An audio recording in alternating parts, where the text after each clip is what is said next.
સુરેન્દ્રનગર લોકસભા ચૂંટણીમાં કુલ 20 ફોર્મ ભરવામાં આવ્યા હતા, જેમાંથી 6 ફોર્મ પરત ખેંચવામાં આવ્યા હતા. સુરેન્દ્રનગર લોકસભા બેઠક માટે કુલ 14 ઉમેદવારો મેદાનમાં, જેમાં મુખ્યત્વે ભાજપ અને કોંગ્રેસ વચ્ચે જંગ રહેશે, જેમાં 6 લોકોએ ફોર્મ પરત ખેંચ્યા હતા.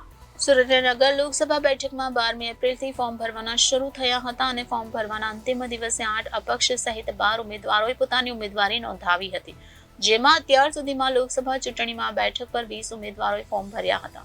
ફોર્મ પરત ખેંચવાના અંતિમ દિવસે ઉમેદવારી પત્ર પરત ખેંચવાના કુલ 6 ફોર્મ પરત ખેંચાયા હતા. હવે આગામી 7 મેના રોજ સુરેન્દ્રનગર લોકસભા બેઠક માટે ભાજપ કોંગ્રેસ સહિત 14 ઉમેદવાર વચ્ચે ચૂંટણી યોજાશે, જેમાં મુખ્ય જંગ ભાજપ અને કોંગ્રેસ વચ્ચે રહેશે.